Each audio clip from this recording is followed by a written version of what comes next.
Just a few years ago, today's guest lived what many would consider to be the perfect life.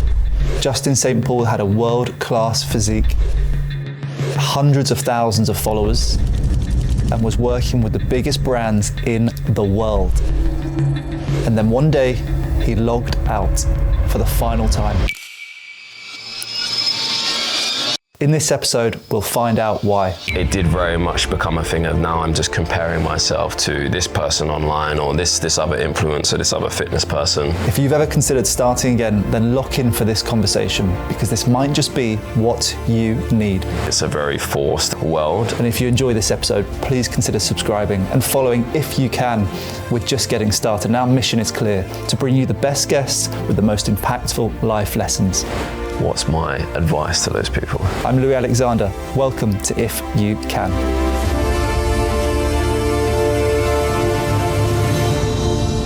Justin St. Paul, welcome to If You Can. I am very excited and humbled to have you here today for your first ever podcast show. And this is also the first time you've been on camera in quite a few years. Yeah, that's right. Yeah, it's been a few years since I've been on camera and I'm grateful to be here. Thanks for the invitation. My pleasure. If we go back around 10 years, you had what many would perceive to be the height of success in your industry. You had the big Gymshark sponsorships, hundreds of thousands of followers, the dream physique and everything else that comes with it, living in Dubai, all those various things.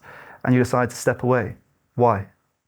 Yeah, I think I was kind of thrust into a world that it was very new to me. I think it was new to society a little bit. I don't think there was many kind of influencers at the time. There was a few of us and it wasn't what I originally set out to do. I never had the intentions of becoming an influencer. I don't even like saying that word. I liked going to the gym and I started taking pictures and then next thing I knew I had followers, I had people, I don't want to say fans, I had people messaging me, I had brand deals and things were good. But then it kind of changed why I was going to the gym and why I was doing the things I was, because then it became work. So rather than going to the gym because I wanted to train, I wanted to find some headspace, I was going to the gym with, I need to take a picture or I need to go and do this for social media. So then I potentially started to enjoy those things a little bit less. The things that I did for fun or for other reasons then became a chore. So that's one of the reasons why I kind of decided to step away a little bit. As you say, I was kind of at my peak. I had some good brand deals. I was doing the bodybuilding competitions and things were going really well. But I found myself in a headspace where I wasn't really particularly happy.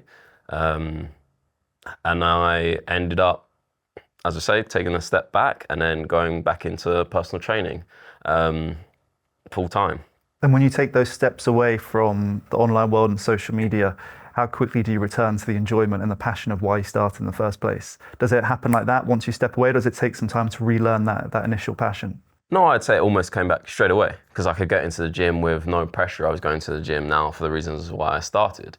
But it obviously played on my mind that I'd stepped away from potential earnings and things like that. It was a big change. And obviously I'm still very much on social media. So when I would scroll through my phone and I'd see my friends and people that I met in the industry doing great things, it was difficult.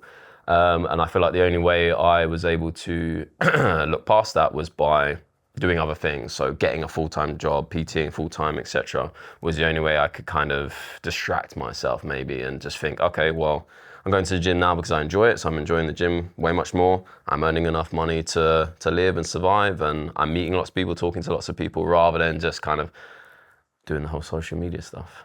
It's amazing because even if we don't even need to compare against other people. We're just comparing yourself, like you said, to yourself before and the different emotions you had during the online, the offline world, whatever you may be going through. I think it's very honourable that you chose your values of, I started this for this reason, I want to keep doing it for that reason, rather than the material success, which is probably quite enticing and it's probably quite exciting sometimes too, like you said, when money's coming in from big sponsorship deals. But I think it's very honourable what you did. Yeah, as you say, you get these great brand deals, these opportunities. I was flying around the world, competitions to expos, which was great. But it did very much become a thing of now I'm just comparing myself to this person online or this other influencer, this other fitness person. And it became detrimental to my mental health for sure. I didn't enjoy as much going to the gym, doing the competitions and all these things because all I'm thinking about is there's now an expectation. If I do the competition, I need to do well. When I did the first fitness competition, which kind of threw me into this world, I just went with I just wanted to see what it was like. I went initially to a fitness competition as kind of a spectator. Some friends of mine owned a supplement brand and they had a stall at the show. So I went along and helped them, watched the show for a little bit, and I was like, I could enter this, might spur me to train a little bit harder, see how lean I can get and what the prep's like. So I entered the next one, which was maybe 3 months later. Zero expectations, just kind of wanted to see what it was like. I entered, did the show, and it went really well. Better than I could have imagined. And one of the rewards for the show was you get, it was like a photo shoot and a video shoot with this YouTube channel called Fit Media channel or something. They had a really big YouTube page. And I did this video with these guys, and then my following just started to skyrocket. That's then when the brand deals started coming along. And then as obviously my following grew and I would enter more competitions, it's then like, I'm expected to do well in this competition. I have to give it my all. And if it doesn't go well, people are gonna think, oh, he's not what I thought he was. That's how I viewed it. So I would enter the next competition and it would then become a much more stressful experience of, I need to win. So I lost the enjoyment factor, which made it easier to prep for. If you really enjoy something, you're gonna work harder at it potentially. And I lost that because it became a thing of, it's work, I have to do well, people expect me to finish first, second or third. And it wasn't just people within the industry, it was also my friends, family, people that I went to university with, because they'd obviously seen me do 1 or 2 competitions in the beginning, and then they'd be like, oh, he won, he must be really good. So then when you enter the next competition, the question is always, did you win? It's not how did it go? Did you have fun? It's did you win? They expect you to say you won. And so yeah, the enjoyment very dwindled and disappeared pretty quickly. Well, with success comes that more pressure, that more responsibility, but also the difference in that questioning, like you said, no longer did you do it, it's like, did you win? Yeah. And although we're from very different worlds, I think there's some comparisons in my things where I'm on an adventure, a world record, and you're right, the questions from people does change because there's that expectancy. But how much of that expectancy is actually from within? Yeah, I think largely those pressures were made by myself. That was the way I viewed it. I thought there were expectations from people. And those other people probably didn't even care that much. And even if they did, it's not something that was paying my bills. It didn't matter if someone else had an expectation of me to do well in those shows. I put those pressures on myself, 100%. And with that success as it grows, one of the positives of social media, because I appreciate we've talked a little bit more about the downside, but there are positives. And one of those is building a really supportive and loyal audience and actually having an impact on people. And I hope you don't mind, but last night whilst preparing for this interview and researching, I went through your YouTube, and your most recent video was Why Did I Disappear from the Online World? Sure. And you sat down with one of your friends and you had a really quite amazing, quite humble and quite genuine conversation of why you stepped away. And some of the comments, I don't know if you ever got to reading any of them, but some of the comments are amazing. I'm sure I read them at the time, but because it was so long ago now, I can't actually recall. Well, I'm going to read some if that's okay. Yeah, of course. So one of them is from Mark Lon Kameka. The best video you've ever done. I appreciate your honesty and your vulnerability, which is lacking on social media, especially with men. Social media is not real, and you are probably why you don't enjoy it. Hope whatever you do next brings you peace and happiness. Another comment is from Paolo. Justin's so real for this, the both of you are. The two of you have great bodies, obviously, but hearing about your very human struggles lends a lot to humanity to your personas. So learn your social medias, post off-peak media and find your mojos. Get back to it soon. Another one says, you and Steve Cook are both my role models. And it goes on, right? There's loads of these comments. There's hundreds across all of your videos, and people loved your transparency. What does it mean to you to have potentially this support? And what extra pressure and responsibility does that bring? Because suddenly when you are thrown into the limelight, but you become a role model and an inspiration and a motivator overnight. So what pressure does that also bring?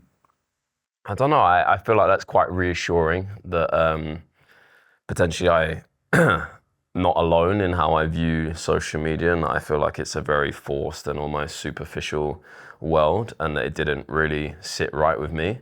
It's quite touching, obviously, to hear people comment. I mean, I was just a guy that went to the gym.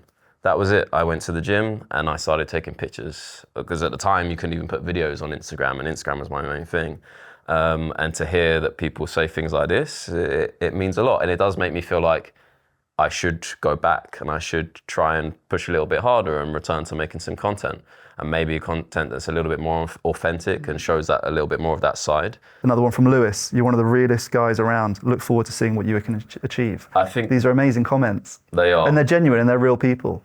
But of course, when you first started, like you said, you didn't expect these pressures to come. And that's not the reason you first stepped into the gym. And people with the assumption that someone who looks the way you do was always born like that, and you were a young boy who was lifting weights from 8 years old and into competitions, but actually the story's a little bit different.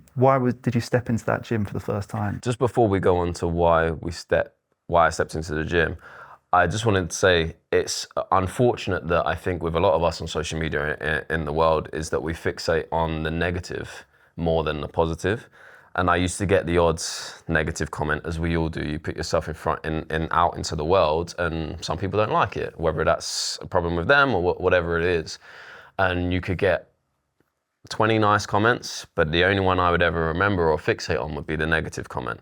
And that was one of the reasons why I'd be like, do I want to do this? Do I want to invite this kind of negativity into my world? Like, I'm going to the gym, I'm training, I enjoy that. Do I want to put myself into a position where someone else can then influence my happiness by leaving negative comments, whether it's something about how I look, how I act, my personality, or if they think I take steroids or anything like that. So it's nice to spend some time now and then to actually go back and realize there's actually lots of positive to that whole world and what I was doing before. So yeah, maybe that's one of the things I need to do is spend a little bit more time fixating on the good things. But I think I don't know the psychology of it, but we definitely tend to focus more on the negative. Going back to why I stepped in the gym in the first place, I was a very sporty kid. I played nearly every sport at my school. When I was younger, I played football, I played rugby, I played hockey, did cross-country running. But I was always very small and skinny. I didn't really eat much when I was a kid, and I just used to run around all the time. And as you get into your teenage years, it's something you become a little bit more aware of. You're a little bit smaller than everyone else, maybe a little bit weaker. I loved rugby. I was fast, but it wasn't very strong. So I couldn't hold onto the ball and I couldn't tackle. And as I got older, I had a few knee issues late into my teens, and sport was getting harder and harder, and I ripped my meniscus cartilage at one point, which took me out of playing football. So I stopped playing football, and I ended up starting to go to the gym with one of my friends who had a membership at Nuffield Health, and he had guest pass. So it started off, I would just go once a month with him, and I really got into it, loved it. So much so that not long after that, I joined my college gym, which was about £10 a month. It was no bigger than this room here. And I used to go almost every day of the week after college. And it started, I would go with a couple of my friends. One would drop out. Then I would find a replacement, another friend, then he would drop out. And each time they'd be on kind of a rotation. Everyone would come for a couple of months, but then for whatever reason, they'd lose interest or they'd have other commitments. But I stuck it out. I was fortunate because of my genetics. I saw pretty quick returns, which I guess is why I stuck at it for longer. Because if you see an immediate return for something, you're probably more likely to continue to do it. I liked the way it made me feel. I also loved the way it changed how people then interacted with me. People always knew me as the skinny guy. I got pictures of me at school. I look like a coat hanger in my uniform. So then this is at about the age of 17, returning to events with old school friends and things, and I'd been going to the gym a little bit a while. So I clearly put on a little bit of muscle mass, and people would just be like, wow, like what happened? What have you been doing? And it made me feel really good. Boosted my self-confidence a little bit, which in turn made me want to go to the gym more. I got to university, same thing. I became the gym guy, so people would then come to me. It was a conversation starter. People would want to talk about it. And I think people just treated me a little bit differently once I had a little bit of muscle mass. Whether that's for the wrong or right reasons, who knows? I just like the way it changed people's perception of me. I think I went in with the intentions of getting stronger so I could become better at sports, but I just loved the whole world of training that I then just focused on the training, and I almost didn't want to play sports in case it affected my training. I started looking at getting into bodybuilding. One of my lecturers at college got me into bodybuilding. So then I started as a spectator, observer, going down that route, which then only amplified my love for the training. And one of the biggest words associated with bodybuilding, I imagine, is discipline, because of the relentless effort it takes to step on a stage in the first place, from the training to the nutrition to, I'm sure there's so many more things in between. What impact does discipline have on your life, especially as a young man at that time? Yeah, I mean, as you say, discipline is super important. If you want to go far with anything, you're gonna need discipline. One of the things I loved about bodybuilding is it's something I could do on my own. I didn't need anybody else. I didn't need loads of money. I just needed an hour in a day to go to the gym and work really hard, and then obviously be a little bit strict on my nutrition, sleep, and everything like that. But it was something it was within my control. There was nothing else that could really determine or influence how good I was at it. And as I never started off with the intent to compete, it was just, I liked how it made me look and how it made me feel. I enjoyed it. So maybe I didn't need as much discipline in the beginning. As you start doing the competitions and you prep for them, obviously but that's a whole different world, because then that's quite a difficult process. You've got We'll take us to that the first time you stepped on the stage, you made the decision. What's going through your head then? Take us through those first stages where you're learning how to do everything from the nutrition to the training to performing and everything else that comes with it. Take us through that. I'd like to say the first competition I hit the ground running, but I had no idea what I was doing. I'd never had a coach, I still haven't. It was a whole new world to me. And also there wasn't as much readily available knowledge online of how to do things with training, nutrition, contest prep. So I was kind of winging it a little bit. So it was a lot of guesswork. I just knew I needed to train hard, do a little bit of cardio, and gradually reduce my caloric intake. But there were these fads of clean eating and things like this, so it was a bit blurred of like, what's the most effective way to achieve that end goal of being super lean. So I didn't look that great, in my opinion, when I did the first show. I was nowhere near lean enough, as you would, for a competition like that. But as I say, I was fortunate. It wasn't a huge competition. I had genetics on my side, and I worked hard. So it went, as I said, better than I could have imagined. It wasn't until I started then going to bigger competitions that I realized that, okay, now I need to work a lot harder. The standard is a lot higher. This is going to be a lot more difficult. So it became, and obviously the expectations became greater.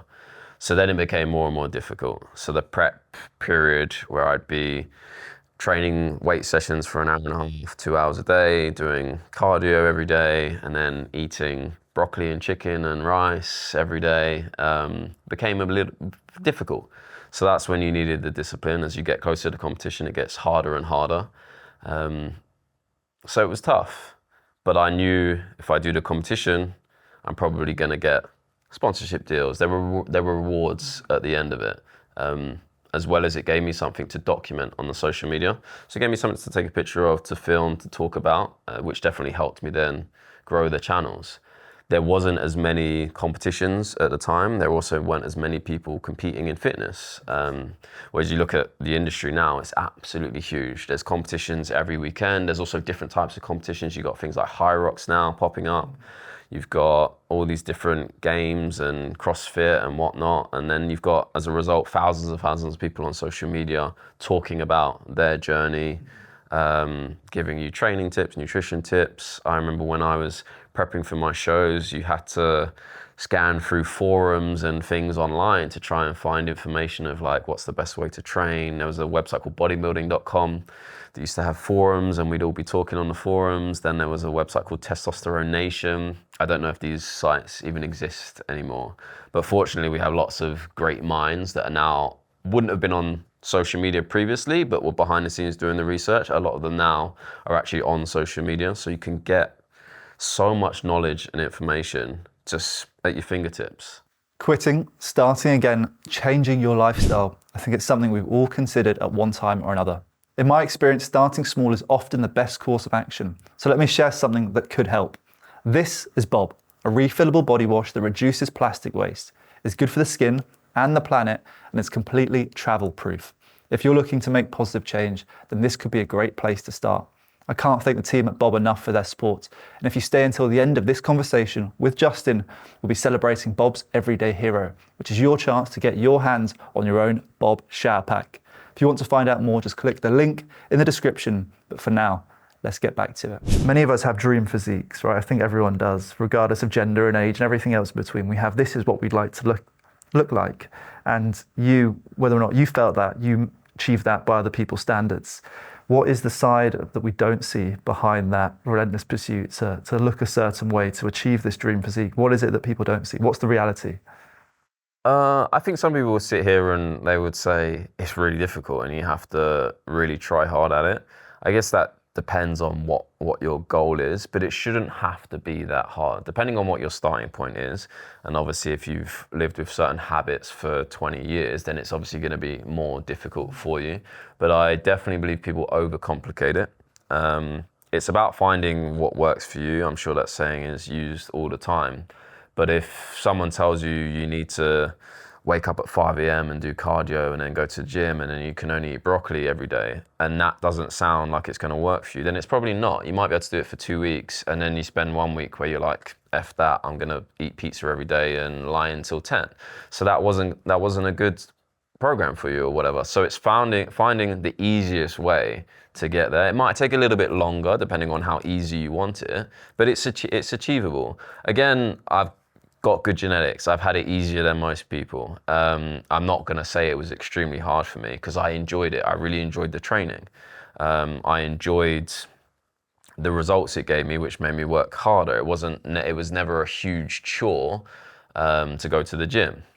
So I don't want to sit here and be like, I worked really hard, harder than anyone else, because I don't believe that I did.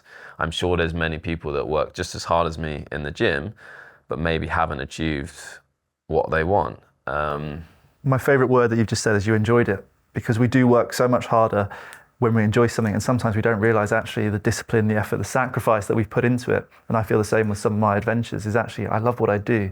So to other people it looks hard and difficult, but to me it's like, actually this has felt somewhat natural. It's felt like this is what I should be doing. Yeah, I think that's the most important thing, because people say, oh, how do you go to the gym every day or 6 days a week, whatever? And it's like, I enjoy it. So I don't necessarily need the discipline to go to the gym because I really enjoy going to the gym. I maybe need the discipline with the nutrition side because I want to eat sweets. I've got a really bad sweet tooth. So sometimes I have to be like, I can't have that. But when it comes to the training, I enjoy it. So I go to the gym and I would stay there longer if I needed to. So that's why it's largely about finding what works for you. If your goal is to lose weight and you hate going to the gym, then find another way to move. If you enjoy tennis, play tennis. If you enjoy running, go for a run. It's not one size fits all. Don't get me wrong, we know what the most effective ways are to get in shape, whether you want to build muscle, whatever it is, we know what the most effective ways are. But if you hate that, and it's such a chore and it makes you miserable, or it means your relationships suffer as a result, then it's not going to be the way that works for you. It's all about having the least barriers in the way. Find the least resistance. That path is going to be the best way for you. As I say, it might take a little bit longer, but if that's habits you can build that you can then maintain forever, then that's way better.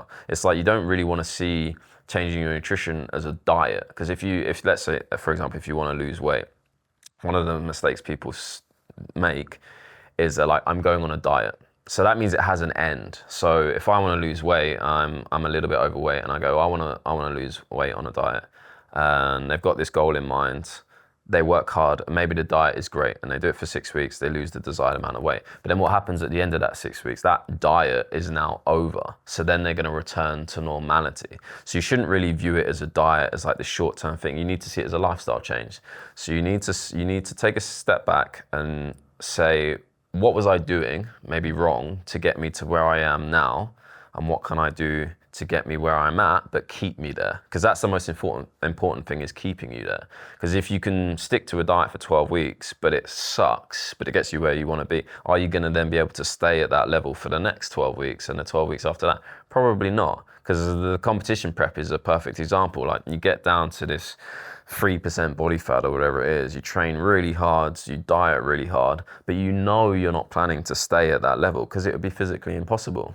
So you do it for that period of time, and then you return to homeostasis or normality after that.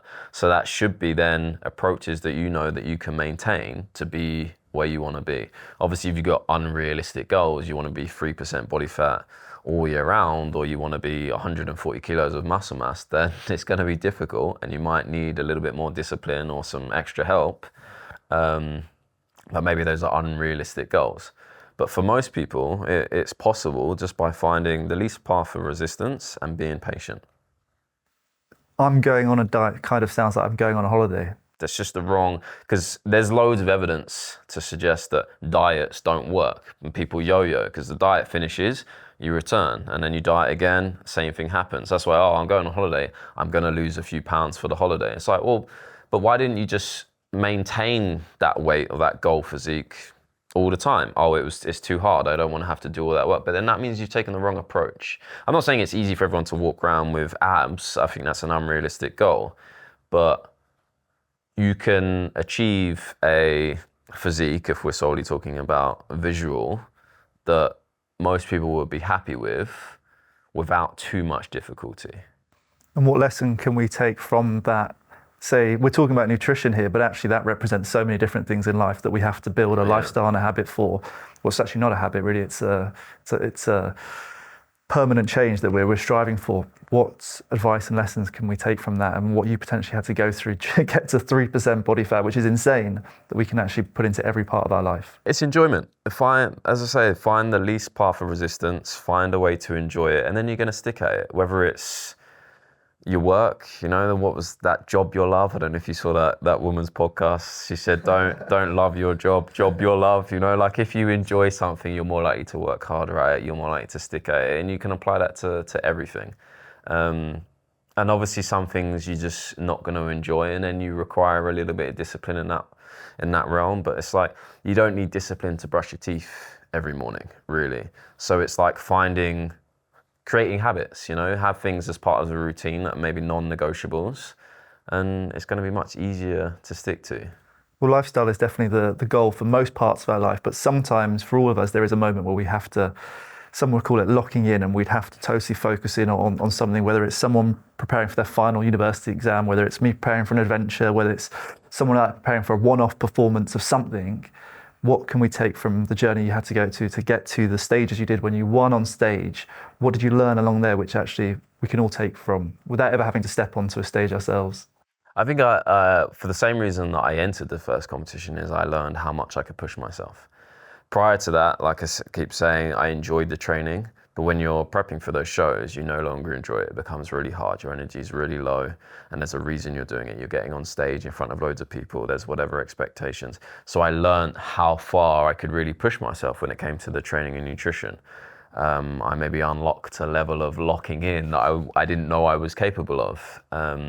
But how did you push through when then the enjoyment's gone? Because like you said, then it's no longer fun. It's no longer, I'm doing this because I enjoy entering the gym. Then it becomes difficult, it becomes a chore, right?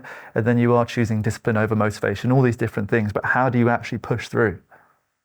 I was very competitive. Maybe that's a large part of it, is I was competitive. So after I thought there was an expectation on me after the first show where I was just doing it for fun, I was like, right, I want to win. I might not win this one, but I'm going to win the next one type thing. So I guess there was a level of the competitive side of me that wanted to do really well.